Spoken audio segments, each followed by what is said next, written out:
देखो कुछ angular terms थे जो कि चैप्टर में यूज होने वाले हैं और इसका कंप्लीट इन डिटेल्स डिस्कशन हम लोग सर्कुलर मोशन में कर चुके हैं। उसमें जो 2-3 बातें हैं जो रोटेशन में यूज होगी उस पर हम लोग बात कर रहे हैं, जिसमें से कुछ बातें हो गई थी। एक छोटा सा पॉइंट है उसे भी समझ लेते हैं और फिर टॉपिक पे आते हैं। है क्या कि देखो आपको पता है कल भी हम लोग किए थे कि V equal to R omega होता है। ये इसका स्केलर फॉर्म है बाबू, इससे बस आपको V का मैग्नीट्यूड पता चलेगा। V equal to R omega. जैसे मान लो कोई बड़ी सर्कुलर ट्रैक पे मूव कर रही है कुछ इस तरह से, है ना, तो होता क्या है कि अगर इस पॉइंट पे वेलोसिटी का डायरेक्शन वो टेंजेंशियल होगा तो ओमेगा जो होगा वो ओमेगा का डायरेक्शन होता है बाबू एक्सिस ऑफ रोटेशन के अबाउट, नहीं।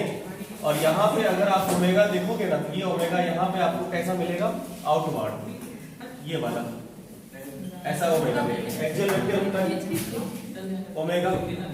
अगर हम इसे वेक्टर फॉर्म में लिखें, ये वेक्टर फॉर्म में कैसे, V इक्वल टू, सुन लो, V इक्वल टू, ठीक है,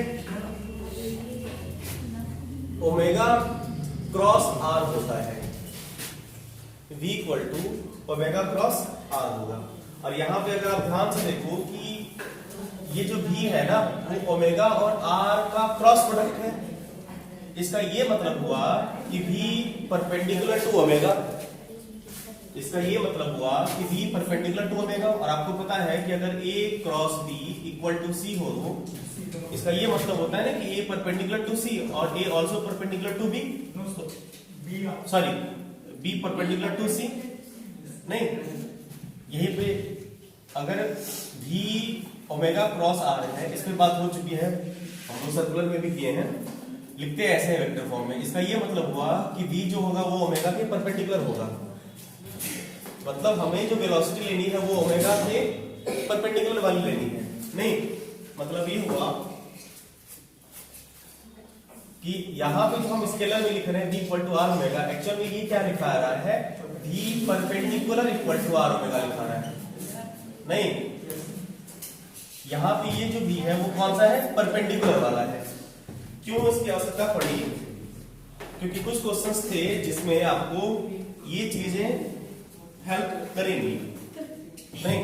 जैसे मान लो अगर आप यहीं पे ये लिखना चाहो कि omega equal to V by R in general, फिर गड़बड़ होगा। Omega equal to V by R नहीं लिखना है बाबू, ओमेगा इक्वल टू जो परपेंडिकुलर वेलोसिटी है वो V बाय आर, इसे यूज करना होता है। आइए इसे सवाल से समझ लें, इसे क्वेश्चन से समझे बाबू। जैसे मान लो हमें कहा गया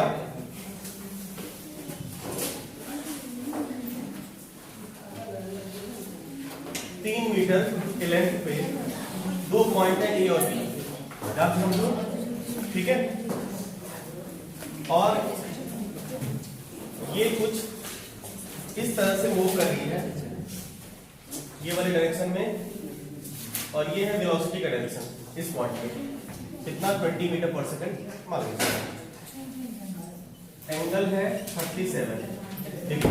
हमसे पूछा ये गया एंगुलर वेलोसिटी ऑफ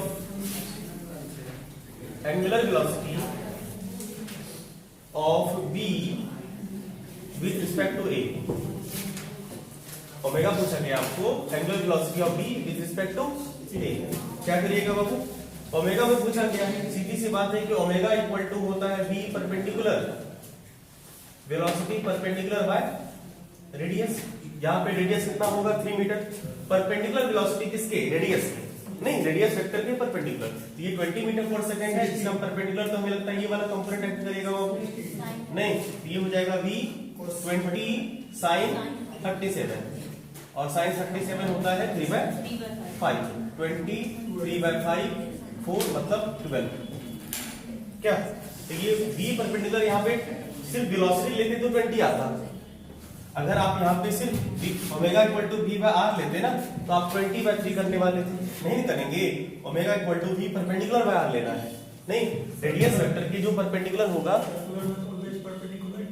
हाँ सर्कुलर में हमेशा होता है, नहीं। और अगर मान लो जैसे यहाँ पे वेलोसिटी का डायरेक्शन ये हो रह गया तो कैसे लोगे, समझने के लिए नहीं, तो हमेशा आपको वेलोसिटी परपेंडिकुलर वाली ही लेनी होगी। तो ये हो गया कितना 12/3 मतलब 4 रेडियन पर सेकेंड, 4 रेडियन पर सेकेंड। चलो ये बातें हुई। इस कंसेप्ट को एक और एग्जांपल से समझेंगे। जैसे मान लीजिए हमारे पास एक रेसिंग कार है, या मान लो कोई कार है, बोर्ड पे ध्यान देंगे। वाह, कहां से लाया ये? ठीक है, एक कार है जो 40 मीटर पर सेकेंड से चल रही है, ठीक है। और यहां पे एक आदमी है, नहीं, यहां पे कहीं मान लीजिए 30 मीटर के डिस्टेंस पे एक इंसान है जो इसको रिकॉर्ड कर रहा है, नहीं, इसके पोजीशन को रिकॉर्ड कर रहा है, होता है ना, वीडियोग्राफी वगैरह कर रहा होता है। यहां से ये चलना स्टार्ट किया, तो हमसे ये पूछा गया है, नहीं, मान लीजिए ये पूछा गया हमसे कि जब स्टार्ट हुआ, धीरे धीरे ये चलना स्टार्ट किया, तो जैसे ये चलना स्टार्ट करेगा ये धीरे धीरे इससे दूर जा रहा होगा, बाबू दूर जा रहा होगा ना। हमसे ये पूछा गया है कि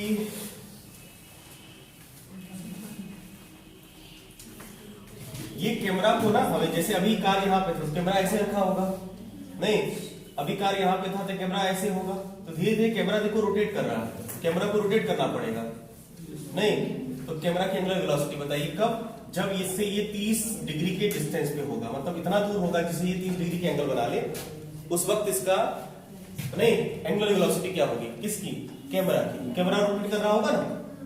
आई बात समझ में, क्लियर है? क्वेश्चन समझ गए क्या था? गुड। देखो, तो जब ये 30 डिग्री के एंगल पे होगा, ध्यान देना, जब ये 30 डिग्री के एंगल पे होगा, इसका पोजीशन मान लीजिए कहीं होगा, नहीं, उस वक्त वेलोसिटी ये है, कांस्टेंट वेलोसिटी से चल रही है, और आपके लिए जो रेडियस होगा ये हो जाएगा बाबू, आए ना, क्या ये 30 होगा?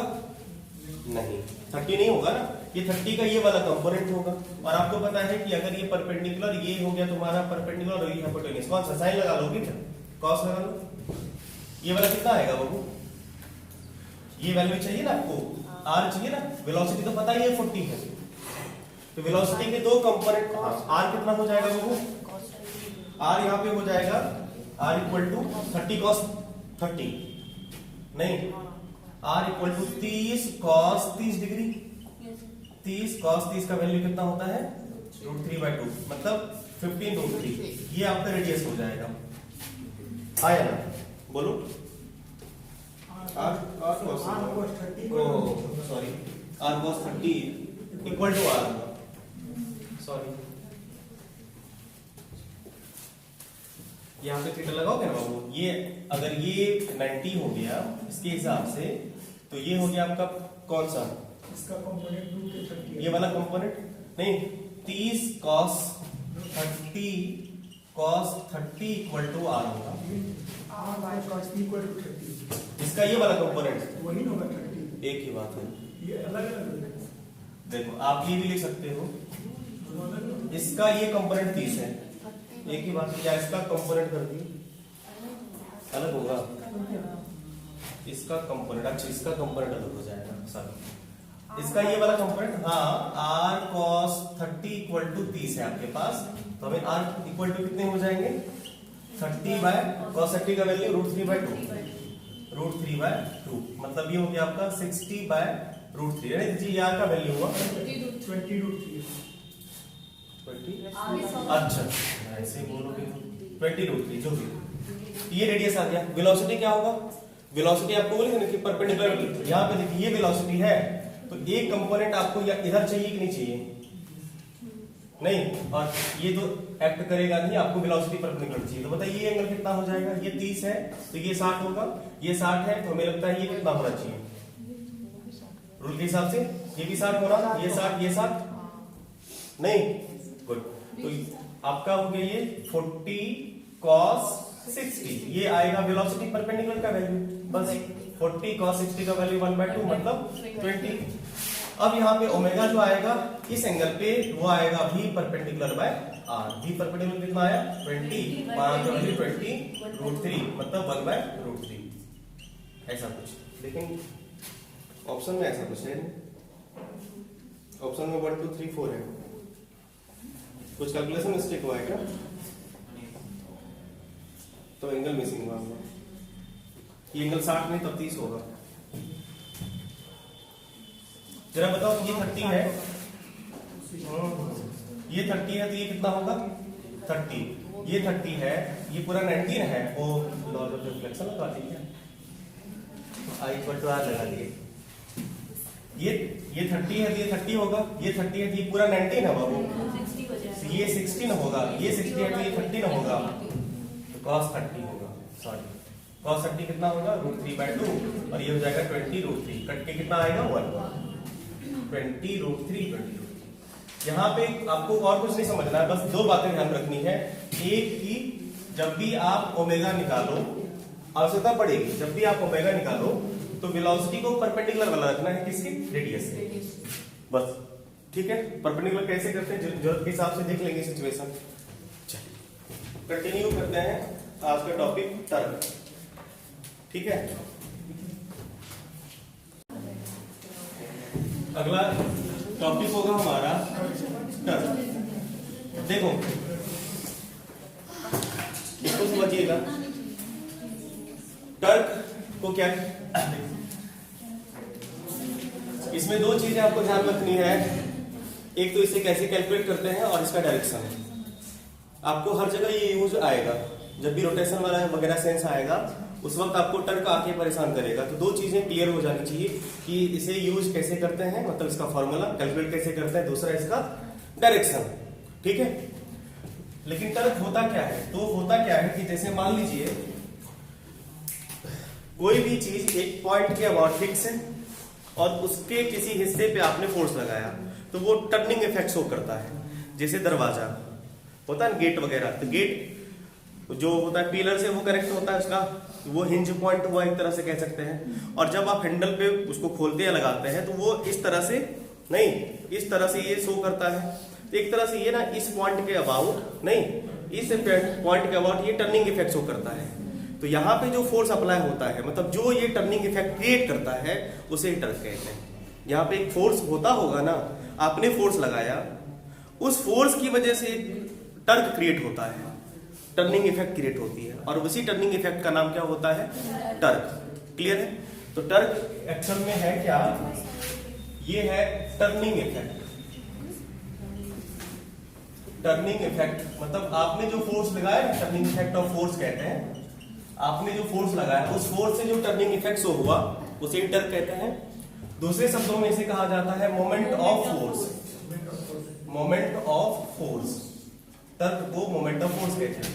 सिंबल ये टाउ कहते हैं इसे, टाउ, ये सिंबल हुआ, ठीक है।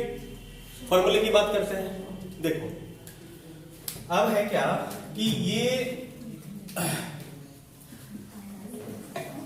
इसका फॉर्मूला देखते हैं क्या हो। जैसे मान लीजिए ये कोई रिंच होता है, रिंच में भी देखा होगा आपने, 12 वगैरह नट वगैरह नट बोल्ट खोलने के लिए एक रिंच ऐसा होता है ना, रिंच वाला, नहीं उस पे लगाते हैं तो वो नट घूमती है, नट घूमती है, इसको रोटेट जब करते हैं, ठीक है।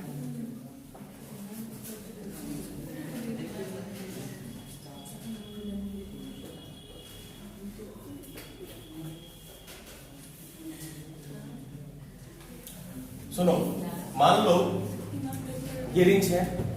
अब है क्या कि इस पे आप जितना फोर्स लगाते हैं, नहीं इस पे आप जितना ज्यादा फोर्स लगाओगे,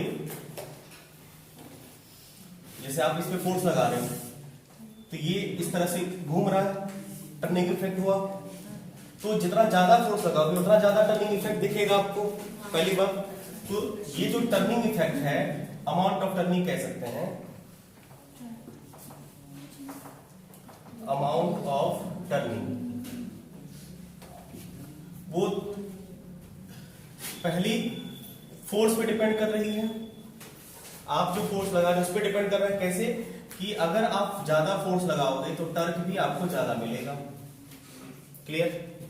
दूसरा, अभी आपने इसे इस एंगल पे लगाया है, नहीं, अगर आप इस एंगल पे लगाओ तो जैसे फील करो कि आपने इस पे ना फोर्स इस डायरेक्शन में लगाया है, ये जो स्क्रू मतलब ये नट ये रिंच है उस पे आपने फोर्स ऐसे लगाया है, ठीक है, टर्निंग इफेक्ट हुआ। अगर आप इस पे फोर्स ऐसे लगा दे तो टर्निंग इफेक्ट ज्यादा होगा कि कम? ज्यादा होगा। एज थीटा इंक्रीजेज, नहीं, एंगल पे डिपेंड कर रहा है, एंगल पे डिपेंड कर रहा है, नहीं, क्या कि अगर थीटा बढ़ा रहे हो तो टर्क भी बढ़ रहा है, ठीक है, ये फोर्स हुआ। इस हिसाब से एक चीज ये बताओ कि अगर इस फोर्स को मान लो यहां पे एक्सटेंड कर दिए, इस फोर्स के दो डायरेक्ट कंपोनेंट टूटेंगे थीटा पे, एक होगा F cos थीटा और एक इसके परपेंडिकुलर टूटेगा और नाम होगा F sin थीटा। अगर मान लो ये फोर्स हम भूल जाए कुछ देर के लिए, ये फोर्स कुछ देर के लिए भूल जाए और दो लोग यहाँ पे आ जाए, एक ये फोर्स वाले और ये फोर्स वाले, तो बताओ इसमें जो टर्निंग इफेक्ट कौन क्रिएट करेगा? क्या किसी रिंच को जब ऐसे खींचते हैं क्या उसमें टर्निंग इफेक्ट आता है? दरवाजे को ऐसे खींच रहे हैं, टर्निंग इफेक्ट आएगा? टर्निंग इफेक्ट कौन क्रिएट करेगा? F sin theta. तो सी थीटा में कौन सा बाबू? साइन थीटा याद रखेंगे, ठीक है। इस हिसाब से इसका फॉर्मूला हो गया। और एक तो डायरेक्शन होता ही है कि किधर लगाना है, डायरेक्शन पे डिपेंड करेगी, किधर लगाओगे कि इधर लगाओगे, इस पे डिपेंड करेगी, मतलब एंगल पे डिपेंड करती है। तो तीन चीजों पे आपके टर्क डिपेंड करेंगे, कौन कौन सा? कितना फोर्स कितने एंगल पे, नहीं, तो फॉर्मूला यहां से ये बन जाएगा टर्क का, टर्क बराबर हो जाएगा बाबू, ये चीजें जो होती है ना, एक चीज और, डायरेक्शन तो एंगल में आ गया, नहीं, ये तो आपको इसको कहते हैं हम लोग आर्म लेंथ, इसको हाँ आर्म लेंथ भी कहते हैं, या इसको फोर्स आर्म भी कहते हैं, या मोमेंट आर्म भी कहते हैं, नहीं, तो ये हो गया आपका फोर्स आर्म या आर्म लेंथ। मतलब ये हुआ कि आप कहां लगाएंगे, ऐसे समझिए, जैसे मान लीजिए आप टर्निंग इफेक्ट चाहते हैं, आपने फोर्स यहां लगाया, आपको कुछ टर्निंग इफेक्ट मिला, आपने फोर्स यहां लगाया, टर्निंग इफेक्ट मिला, आपने यहां पे फोर्स लगाया, टर्निंग इफेक्ट मिला, आप अलग अलग पोजीशन पे फोर्स लगा रहे हैं, और दरवाजे के इसी कोने पे फोर्स लगा दीजिए तो यहाँ पे टर्निंग इफेक्ट आपका नहीं, भाई जहां से दरवाजा खुलना है आप वहीं पे जाके दरवाजा खोल रहे हो, खुलेगा, टर्निंग इफेक्ट जीरो नहीं दिखेगा आपको। यहाँ पे लगाओगे, यहाँ पे लगाओगे, यहाँ पे लगाओगे, आपने देखा होगा कि जनरली जो दरवाजे में हैंडल रहता है वो बीच में नहीं रहता है, एक साइड में ही रहता है ना, नहीं, आई बात समझ में? रीजन यही है कि कम फोर्स लगा के ज्यादा टर्निंग इफेक्ट क्रिएट किया जा सके। आप फील भी कर सकते हैं, यहाँ पे लगाओगे टर्निंग इफेक्ट आपको मिलेगा, यहाँ पे लगाओगे, लेकिन सबसे ज्यादा टर्निंग इफेक्ट आपको इस पॉइंट में मिलेगा। मतलब आर्म लेंथ जितना ज्यादा होगा टर्निंग इफेक्ट भी उतना ही ज्यादा होगा। तो ये बातों पे डिपेंड करी। तो फोर्स एक का आर्म लेंथ और दूसरा F sin थीटा, मतलब फोर्स देखो इस फोर्स पे डिपेंड नहीं करी है, ध्यान से दो, टर्क हमारा इस फोर्स पे डिपेंड नहीं करी है, इस फोर्स का ये वाला कंपोनेंट पे डिपेंड करी है, आई बात समझ में? और ये वो वाला कंपोनेंट होता है जो R के परपेंडिकुलर एक्ट करता है, नहीं, ये जो F sin थीटा है वो क्या है? आर्म लेंथ के परपेंडिकुलर वाला फोर्स, वही टर्क बनाएगी। यहां से ये हो गया इसका स्केलर फॉर्म। अगर इसी का वेक्टर फॉर्म आप लिखना चाहोगे बाबू, तो वेक्टर फॉर्म हो जाएगा torque tau equal to R F sin theta, जिसको हम लोग कहते हैं R cross F, R cross F, नहीं, वेक्टर में क्या होगा? ये R क्रॉस F होगा। ध्यान दो, ये F कौन सा होगा? ये नहीं, ये होता है R F परपेंडिकुलर बाबू, परपेंडिकुलर किसके? रेडियस वेक्टर के, रेडियस वेक्टर के परपेंडिकुलर होगा। यहां तक क्लियर है? फॉर्मूला हो, एक चीज होगा, ये बस समझे, टर्क काउंसिंग फोर्स कौन सा होगा? परपेंडिकुलर, किसके? रेडियस के, आर्म लेंथ के, ठीक है, वही टर्क क्रिएट करेगा, क्योंकि ये पैरेलल वाला ना टर्क क्रिएट नहीं करता है। मतलब ये हुआ कि पैरेलल फोर्स नहीं, पैरेलल फोर्स टर्क क्रिएट नहीं करेगा, यानी कि torque due to parallel force zero. अब एक चीज यहाँ पे और आता है कि इस पैरेलल फोर्स को दो तरीके से, एक तरीके से बोला जाता है, दूसरे तरीके से भी आप इसे कह सकते हैं कि देखो ये क्या है, एक्सिस ऑफ, ये क्या है, एक्सिस ऑफ रोटेशन। अच्छा, एक्सिस ऑफ रोटेशन तो ये हो गया, इसको कहते हैं किसके पैरेलल हो गया, रेडियस के पैरेलल हो गया ना। ये क्या हुआ, रेडियस के पैरेलल हो गया ना। तो आप ये कहते हैं पैरेलल किसके, रेडियस के। तो जो रेडियस वेक्टर के पैरेलल होगा वो फोर्स टर्क क्रिएट नहीं करेगा। क्लियर है? नहीं बोलो, कोई दिक्कत नहीं ना। जो रेडियस वेक्टर के पैरेलल वाला फोर्स होगा वो टर्क क्रिएट आपका नहीं करेगा। क्लियर? गुड। डायरेक्शन की बात यहां कर ही लें। देखो टर्क R क्रॉस F है। अगर यहां पे ये मान लीजिए एक रड है, इसका ये R इधर है, मान लो ये R इधर है, इसी डायरेक्शन में रेडियस लेंगे और फोर्स मान लो आपने ऐसे लगाया, इस पे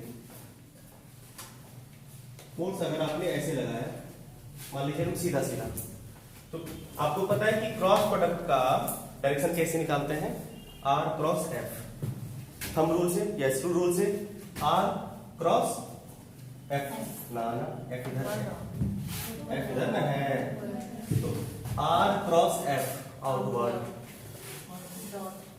R F इधर ना है, F का डायरेक्शन देखोगे ना बाबू, तो ये हुआ F, तो R क्रॉस F आउटवर्ड बोलो या सेंस को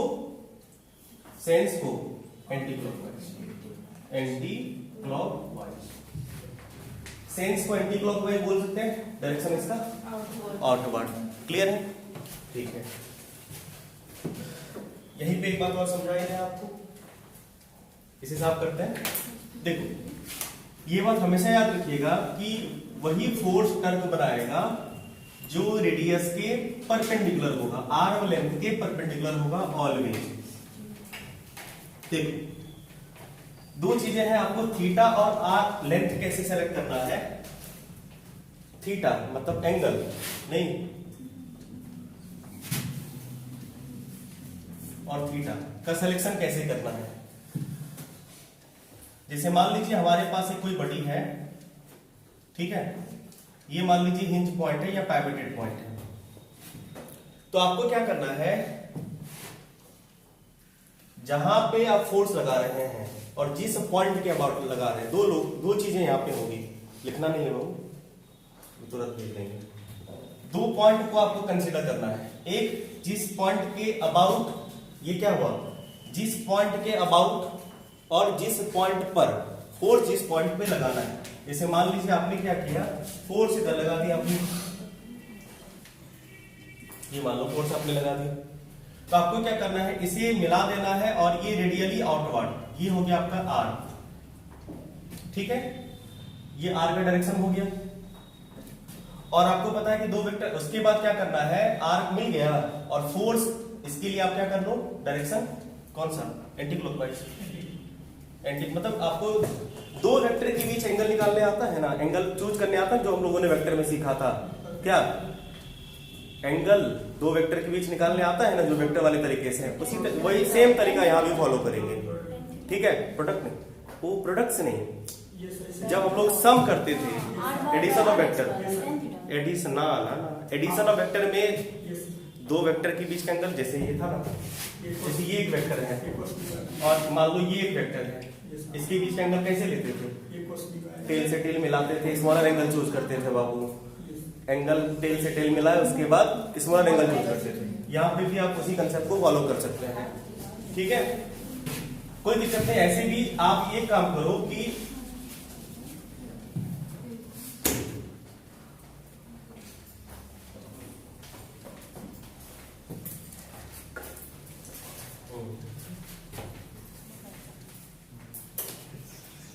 जो रेडियस होगा उसको आप रेडियली आउटवर्ड कर देना, रेडियली आउटवर्ड, देखो रेडियली आउटवर्ड, ठीक है, और theta select anti clockwise, theta anti clockwise, ठीक है, या आपको यहां पे वही रेडियली आउटवर्ड हुआ और थीटा एंटी क्लॉकवाइज, फोर्स के अलोंग या स्मॉलर एंगल इसके और इसके बीच का लेना होता है। जो वेक्टर में है, आपके पास एक रेडियस वेक्टर हो गया, एक आपके पास फोर्स वेक्टर हो गया, इसके बीच का एंगल लेना है, ये हो गया मान लो थीटा।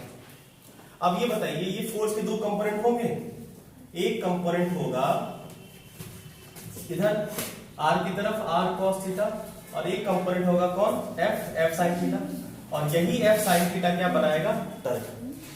ध्यान दो बोर्ड पे, यही f sin थीटा क्या बनाएगा आपका, टर्क।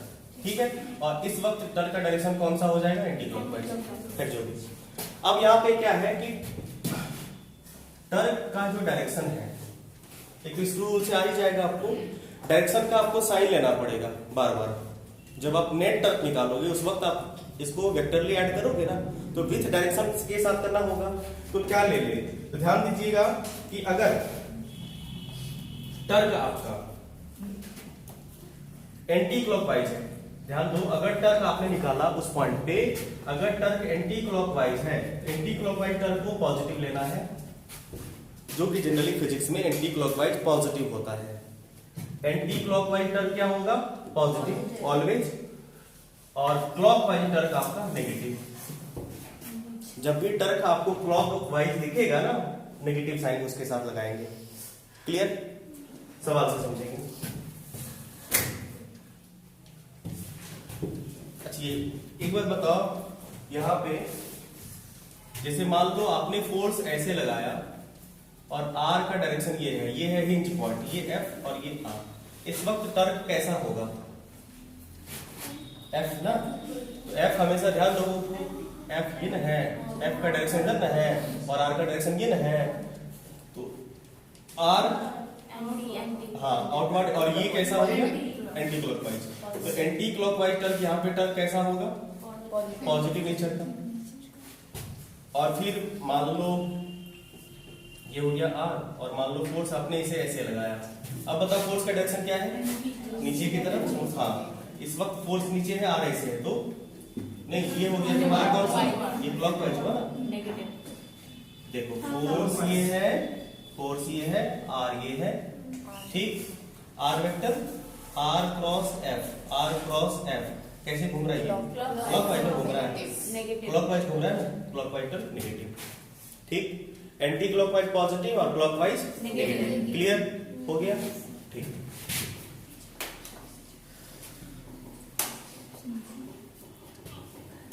तो आपको ध्यान में दो तीन बातें रखनी है। एक, टर्क का फॉर्मूला R क्रॉस F, नहीं, R और F का जो क्रॉस प्रोडक्ट होगा वो आपको टर्क बताएगा, और परपेंडिकुलर फोर्स जो होगा वही टर्क कॉजिंग फोर्स होगा।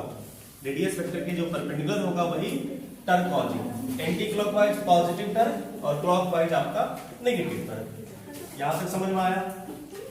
बोलो बाबू। एक बात बताइए सर,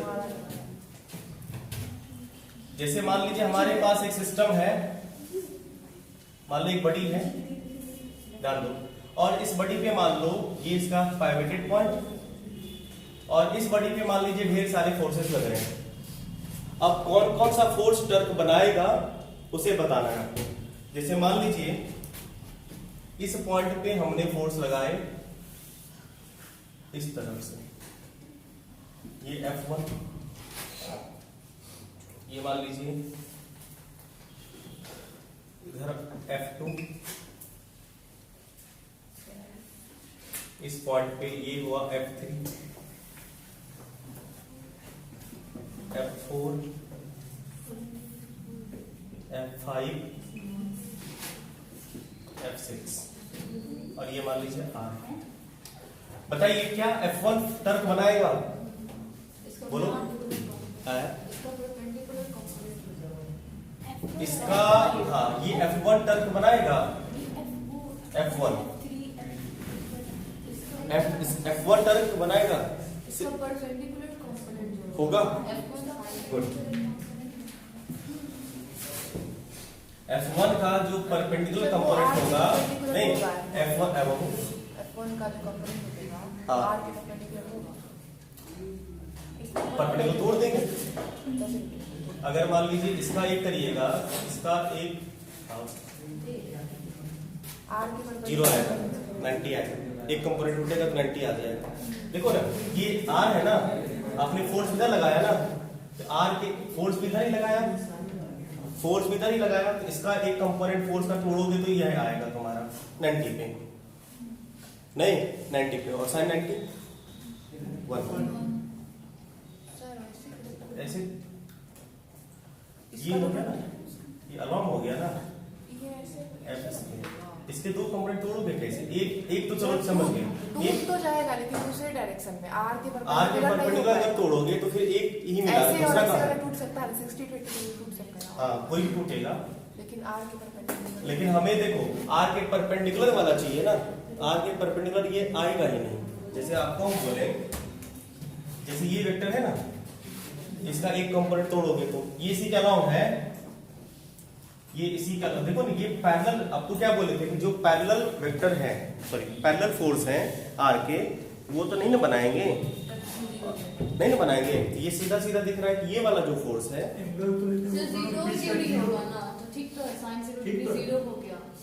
या तो जीरो करो, या तो ये बात समझो कि पैरेलल वाला है, एक ही बात है, एंगल जो लेते हैं वहां तो वो तो दोनों बीच का एंगल, आर और एफ के बीच का,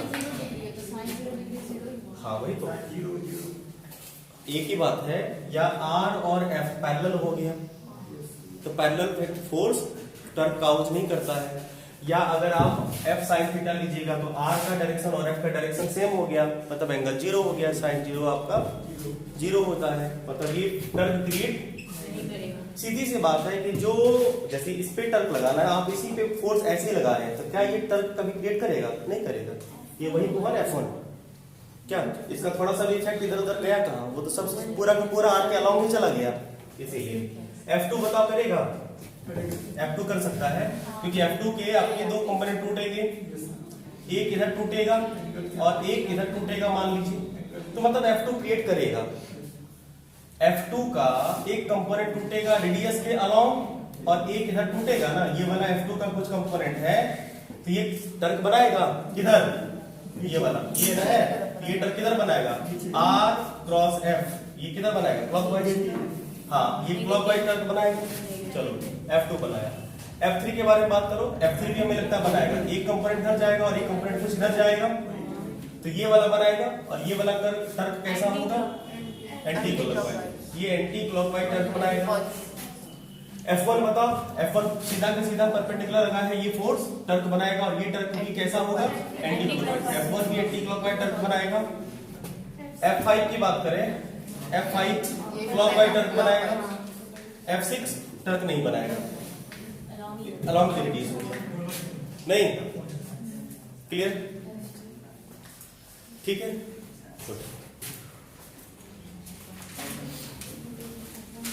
एक सवाल से समझे, मिटाए सर से, जैसे देखो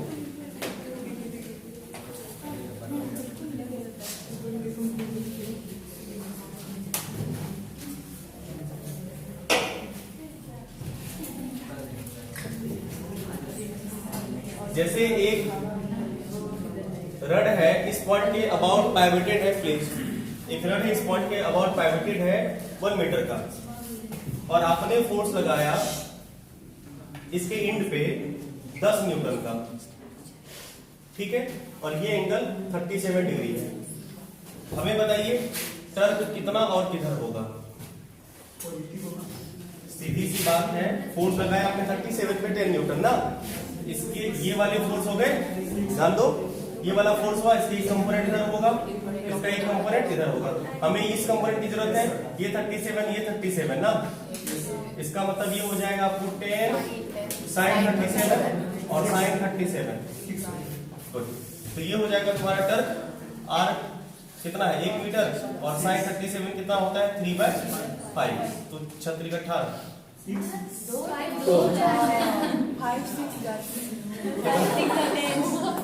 अच्छा 6 न्यूटन मीटर, यूनिट तो फोर्स न्यूटन, रेडियस मीटर, तो न्यूटन मीटर ही आएगा ना, और डायरेक्शन बाबू, डायरेक्शन देखो R cross F, R cross F anti clockwise, positive कह सकते हैं या एंटी क्लॉकवाइज, समझे?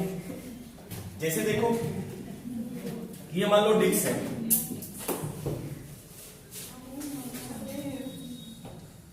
ये मान लो डिस्क है जिसका रेडियस मान लीजिए 2 सेंटीमीटर है।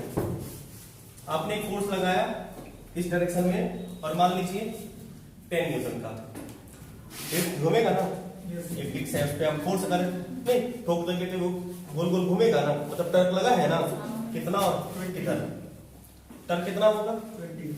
जरा ध्यान से देखो, ये है F और ये है R और F के बीच का एंगल 90, मतलब ये दोनों परपेंडिकुलर है, टर्क लगेगा, मैक्सिमम टर्क लगेगा।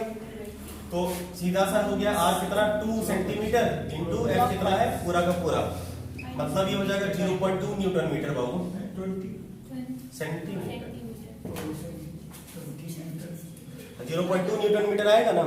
ये टर्क आएगा किधर आएगा,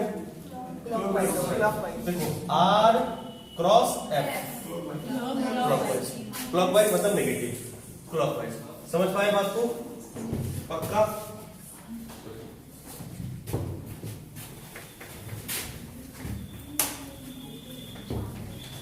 अब मान लो 2-3 फोर्स एक साथ एक्ट हो तो क्या करोगे, नेट टर्क निकालोगे, जिस तरह से वेक्टर का करते हैं। बोर्ड पे ध्यान देंगे सर,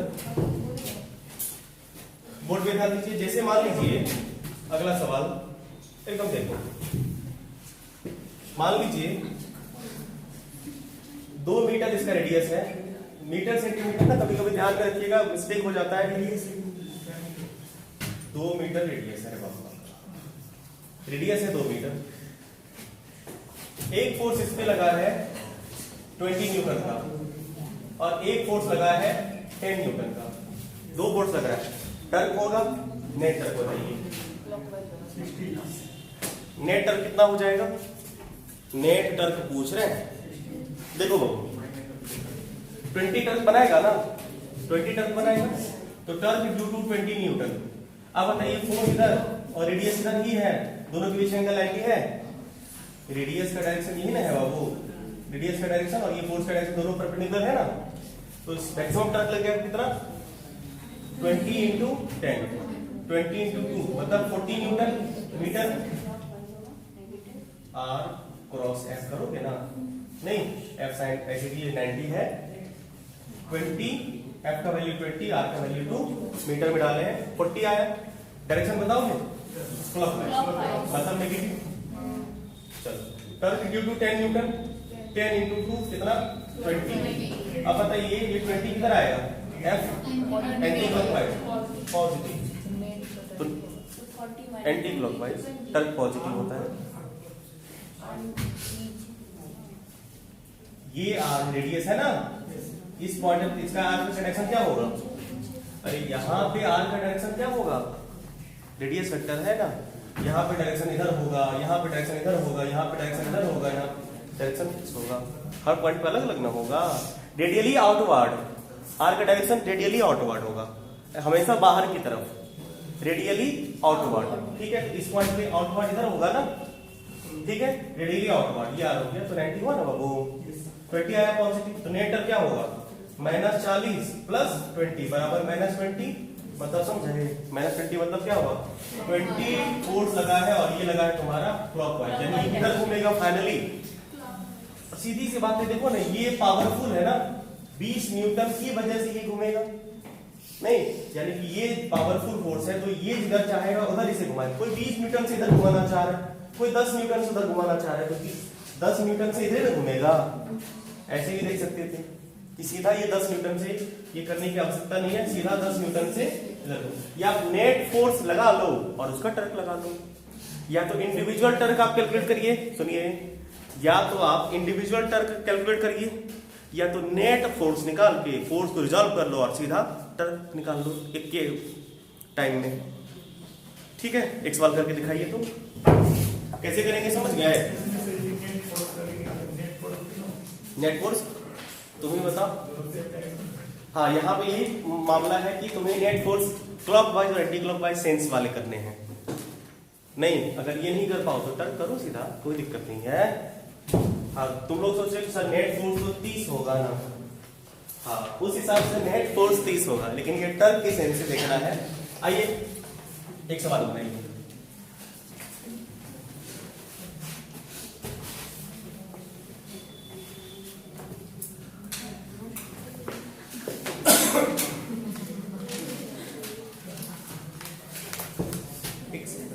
लीजिए आपके पास एक डिस्क है, आपके पास एक डिस्क है और इस डिस्क का मान लो रेडियस जो है वो 20 सेंटीमीटर है। डिस्क का रेडियस 20 सेंटीमीटर है। इस पे कुछ फोर्स लगे हैं, जैसे इस पॉइंट पे फोर्स लगा है 8 न्यूटन का और ये एंगल था 30 डिग्री। इस पॉइंट पे फोर्स लग गया है सीधा 6 न्यूटन का। इस पॉइंट पे फोर्स लगा है इधर 9 न्यूटन का, नहीं, और इस पॉइंट पे फोर्स लग गया है,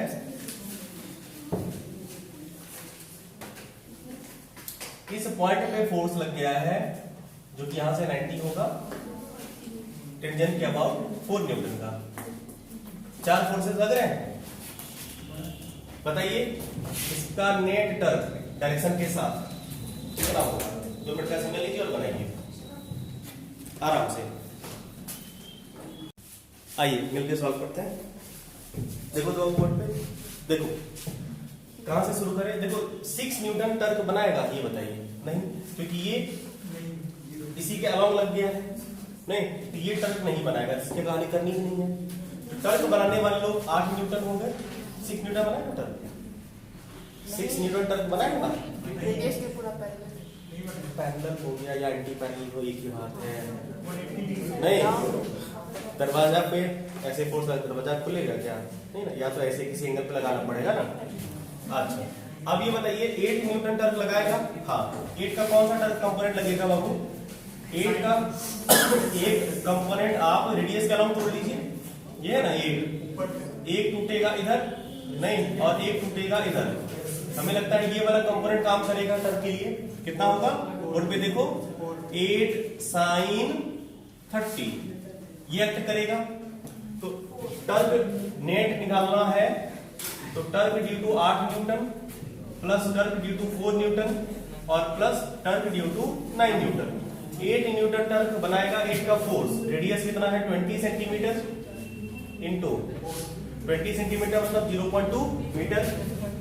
रेडियस 20 सेंटीमीटर है तो 0.2 मीटर इसका, और फोर्स कितना हो जाएगा 8 sin 30।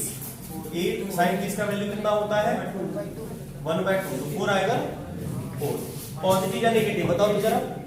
देखो ना, फोर्स ये है और आर ये है, इसका आर का डायरेक्शन ये होगा ना बाबू, आर का डायरेक्शन ये होगा, नहीं, आर और ये हो गया फोर्स, तो आर क्रॉस एफ क्या हो गया क्लॉकवाइज टर्न होता है नेगेटिव, कोई दिक्कत नहीं। प्लस अब बताइए 4 न्यूटन, ये परपेंडिकुलर है, मैक्सिमम लगाएगा कितना 0.2 इंटू 4, लेकिन इसका डायरेक्शन तो जरा देखो तो इसका आर कितना है, किधर है, ये है आर क्रॉस एफ कितना हुआ एंटी क्लॉकवाइज, पॉजिटिव है, गुड। प्लस 9 न्यूटन बताइए, 9 तो पूरा का पूरा 90 लग रहा है, टेंजेंशियल है, तो 9 इंटू 0.2, ठीक। अब बताइए कैसा टर्क क्रिएट करेगा बाबू? देखो इसके लिए आर का direction detail outward, R cross F clockwise, मतलब ये नेगेटिव टर्क क्रिएट करेगा, कोई दिक्कत नहीं ना। तो माइनस कितना हुआ 0.8 और प्लस 0.8 माइनस 1.8, ये होगा ना, ये कट्टो तो आंसर आया आपका माइनस 1.8 न्यूटन मीटर। अब देखो इसका ये मतलब हुआ कि टर्क लगा है 1.8 न्यूटन, किधर नेगेटिव है, नेगेटिव है, तो आई बात समझ में, क्लियर है, ठीक। ये सवाल हुआ। एक सवाल और बनता है इसमें, मिटाए इसे, एक सवाल होमवर्क के लिए छोड़ दिए हैं इसमें, एक बता दिया कैसे बनाते हैं, एक होमवर्क कॉपी में है, कर लीजिएगा इसको, ठीक है। तो बस आज इतना ही टर्क के बारे में सीख रहा था कि टर्क का एप्लीकेशन आएगा, टर्क का एप्लीकेशन आएगा बढ़िया वाला, अभी तो बेसिक है, समझ रहे हो? बस एक सवाल और,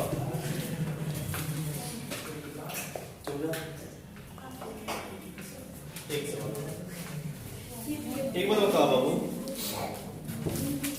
देखो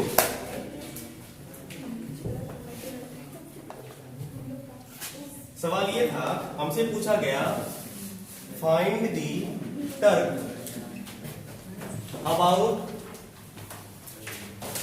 दी ओरिजिन, जानबूझ के हम क्वेश्चन लिख रहे हैं ताकि ये वर्ड समझ लो। व्हेन अ फोर्स ऑफ, या इसको नहीं, चलो कर देते, force of 3J Newton act on a particle whose position vector is 2k cap meter। देखो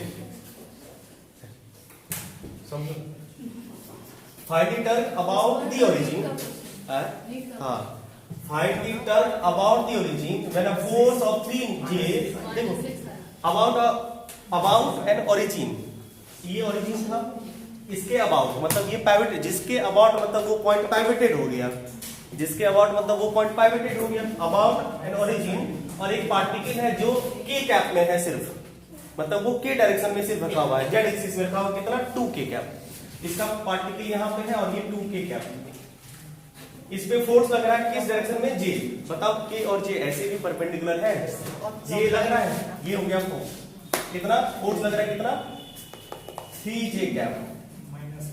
आपको समझे कि ये दोनों परपेंडिकुलर ही है, कोई कंपोनेंट एक्ट नहीं करेगा, कैसे पता चला, के और जे, आई जे, के जे, जे आई, ये सब परपेंडिकुलर वेक्टर होते हैं ना, परपेंडिकुलर यूनिट वेक्टर, तो सीधा टर्क निकालना है, टर्क बराबर क्या करिएगा, R cross F, R cross F, R cross F, R कितना है 2k और एफ कितना है 3J, नहीं तो 6 तो आएगा, और k क्रॉस जे कितना होता है, k क्रॉस जे है ना, आई जे और के होता है ना, तो के क्रॉस जे, तो के क्रॉस जे कितना होगा माइनस आई, तो आंसर हो जाएगा आपका माइनस 6i, इसका ऑप्शन 6i भी था, हो गया ऑप्शन 6i भी था, लेकिन ये गलत होगा 6i, क्योंकि आई ऐसे, अगर आप देखो अगर 2k क्रॉस 3J करिएगा तो 6 आएगा, लेकिन अगर 3J क्रॉस 2k करिएगा तो 6 आएगा, नहीं कर सकते, f क्रॉस r नहीं कर सकते, f क्रॉस r करने से रिजल्ट अलग आएगा, गलत है ना, ठीक है ध्यान रखिएगा। एक सवाल करिए ये वेक्टर वाला, जाइए 2 सवाल और कराएंगे, या टाइम है तो बैठिए, बात ध्यान रखेंगे ना, नीट 2020 का क्वेश्चन था, इसमें आपसे क्या पूछ रहा होगा, एक तो टर्क का परपेंडिकुलर वाला सेंस नहीं, और दूसरा वेक्टर तो पहले पता है, ये परपेंडिकुलर वाला सेंस आपसे चेक कर रहा होगा, और क्या कर रहा होगा, ये क्वेश्चन देने का तो एक ही मकसद हुआ होगा कि टर्क का बेसिक ज्ञान आपको है कि नहीं।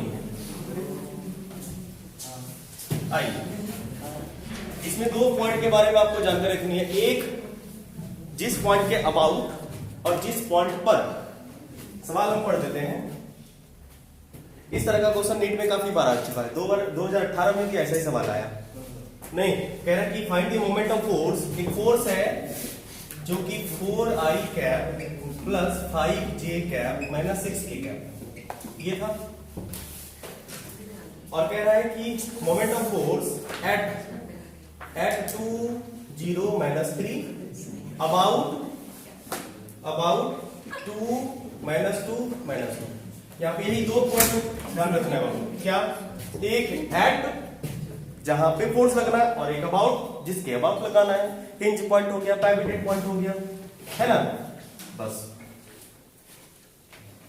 देखो किसी भी पार्टिकल पे, कोई पार्टिकल है मान लो, किसी भी पार्टिकल पर लगाना है तो ये हो गया एट, नहीं मतलब यहां पे इसका कोऑर्डिनेट क्या होगा, जिस पार्टिकल पे 2 0 माइनस 3, क्योंकि इस पे फोर्स लगेगा, कौन सा फोर्स लग रहा है, किसी एंगल में कोई फोर्स लग रहा है, कितना 4i प्लस 5j माइनस 6, ये लग रहा है फोर्स, इस पार्टिकल पे फोर्स लगा ना, किस पॉइंट के अबाउट, तो अबाउट का क्या है देखो कोऑर्डिनेट 2 माइनस 2 और माइनस 2, ये हो गया, आप पोजीशन वेक्टर नहीं निकाल सकते हैं, नहीं ये हो गया आपका O, और ये मान लीजिए P है, तो आपको पोजीशन निकालना होता है तो क्या करते हैं, फाइनल माइनस इनिशियल करते हैं ना, position of P minus position of O करते हैं, पोजीशन वेक्टर निकालेंगे, इसका क्या होगा, 2 में से माइनस 2 होगा 0, 0 में से माइनस 2 होगा 2, देखो ये क्या है I वाला, ये J वाला, और माइनस 3 में से माइनस 2 तो प्लस माइनस 1, -1 के वाला, मतलब इसका आंसर आ जाएगा 2j माइनस k कैप। कैसे निकलता है समझे? देखो ये x y z है ना बाबू, x y z, x को x के साथ माइनस करेंगे ना तो 2 माइनस 2 0, x वाला मिला के नहीं आपको, उसके बाद 0 माइनस 2 तो प्लस 2 हुआ ना, और किसमें j डायरेक्शन में तो j कैप हुआ प्लस 2j कैप। अब बताइए -3 और माइनस 2 तो हुआ ना -1, और ये k वाला होगा ना y z एक्सिस में तो k कैप माइनस। क्लियर? आपके पास r आ ही गया है, f पता ही है, अब आपको क्या करना r क्रॉस f, नहीं तर्क बराबर करिएगा और r क्रॉस f करने आता है ना। क्रॉस प्रोडक्ट कैसे करते हैं? क्रॉस प्रोडक्ट करने आता है, क्रॉस प्रोडक्ट करने आता है नहीं आता है तो इसको सीखिएगा। कैसे सीखेंगे? देखो f r कितना था 2i माइनस k था, और क्रॉस f कितना है बाबू 4i plus 5j minus 6k, 2j था। देखो क्या होगा कि j का j के साथ क्रॉस प्रोडक्ट हो जाएगा तुम्हारा 0, अदरवाइज सबके साथ होगा विच डायरेक्शन, तो 2j का 4i के साथ 8 और j क्रॉस i क्या होता है? देखो सर्कल देखो, j क्रॉस i है तो माइनस k होगा, माइनस k। अब 2j का j के साथ तो 0, 2j का 6 के साथ तो -12। अब बताओ j क्रॉस k है ना, तो j क्रॉस k सही डायरेक्शन में जा रहा है तो प्लस i होगा, प्लस i 12i। ठीक, चलिए अब k का i के साथ तो -4 और k क्रॉस i है तो k cross i plus j होगा, k cross i plus j सही है। और k का j के साथ -5 और k क्रॉस j है तो k क्रॉस j है -i होगा, -i ये प्लस i हो जाएगा, और k का k के साथ तो 0 होता है। बात खत्म हो गया आपके पास। तो कितना हुआ 5i और 12i कितना होगा -7i -4j और -8k। ये आया आपका टर्क। अगर बोलेगा कि टर्क का मैग्नीट्यूड बताओ, आपको पता है मैग्नीट्यूड कैसे निकालते हैं, 7 square plus 4 square plus 8 square का स्क्वायर रूट, ये मैग्नीट्यूड आ जाएगा। डायरेक्शन आपको पता ही है, यूनिट वेक्टर या ऑप्शन के हिसाब से काम कर लेंगे। क्या आई बात समझ में है? एक और लास्ट सवाल कर ले, चलते चलते टॉपिक भी खत्म हो जाएगा। कर ले, समझ पाए कैसे करते हैं? क्रॉस प्रोडक्ट करना था, ये तो कुछ बात ही नहीं था। ये चीजें ध्यान रखनी, किस पॉइंट पे अबाउट और किस पॉइंट पे। तो जिस पे फोर्स लगेगा वो हो गया एट वाला पॉइंट, और जिसके अबाउट वो रोटेट करेगा वो हो गया आपका नहीं पाइवोटेड पॉइंट। ठीक है, जैसे सवाल आपको दे देगा, ये सवाल जैसे मान लो दे दिया आपको, एक सीलिंग से एक गेंद लटकी हुई है और इस गेंद को इस पोजीशन पे ले जाया गया, मतलब इसको इसकी कोई जरूरत नहीं है। तो बताइए इस पे कितने फोर्स लगते होंगे? एक दो फोर्स लग रहा होगा, एक फोर्स टेंशन लग रहा होगा और एक फोर्स इसका वेट लग रहा होगा, mg लग रहा होगा। दोनों फोर्स टर्क क्रिएट करेगा। हमसे ये पूछा गया अगर इसका लेंथ मान लो 1 मीटर है, हमसे ये पूछा गया कि अगर इसका अगर लेंथ आर्म लेंथ हुआ नहीं है, आर्म लेंथ अगर 1 मीटर है तो बताइए torque due to all the forces, नहीं तो बताइए टेंशन टर्क बनाएगा नहीं। कारण बताओ, देखो ना अलोंग दी रेडियस हो गया ना, रेडियस के पैरेलल हो गया ना, ये टेंशन नहीं होगा, टेंशन टर्क नहीं बनाएगा, टेंशन घुमाएगा नहीं। इस रस्सी को लटका दो, क्या वो रस्सी लटक रही हुई है रस्सी, क्या वो टर्क बनाती है? नहीं बनाती है। क्यों? क्योंकि उसका फोर्स, टेंशन वाला फोर्स और रेडियस दोनों पैरेलल हो जाते हैं अबाउट एक्सिस ऑफ रोटेशन के, इसीलिए तो ये तो नहीं बनाएगा। खत्म। बताइए mg बनाएगा? हाँ mg बनाएगा। mg के दो कंपोनेंट होंगे, एक इधर और एक इधर। मान लो ये एंगल अगर थीटा होता, ये एंगल भी थीटा होता, mg cos थीटा टर्क नहीं बनाएगा और mg sin थीटा बनाएगा। तो इसका टर्क ड्यू टू mg हो जाएगा आपका क्या? फोर्स, यानी 1 मीटर इंटू mg sin थीटा। कोई दिक्कत? कॉपी में ये वैल्यू डाल रखे हैं, सॉल्व कर लीजिएगा इसको। आई बात समझ में? तो torque due to all the forces कैसे निकालते हैं, ये सब कहानी हो गई क्या? तो टर्क पे मिला जुला के जो बेसिक चीजें हमें सीखनी थी, इसका एप्लीकेशन बाकी है। एप्लीकेशन हम लोग जब सारे कंसेप्ट पढ़ लेंगे उसके बाद इसको यूज करेंगे। ठीक है, अभी धीरे धीरे आ रहा है। तो ट का बेसिक कंसेप्ट हो गया आपका क्लियर। ठीक है, प्रैक्टिस के लिए हम आपको क्वेश्चन दे देंगे आज। ठीक है, प्रैक्टिस के लिए अभी तक जो पढ़े हम लोग ना, उसका एक डीपीपी जाएगा अभी, उसको लिख कर लीजिएगा, नोट्स कर लीजिएगा। ठीक है, फिर भी इसमें कोई डाउट होगा तो पूछ लीजिएगा। ठीक, धन्यवाद।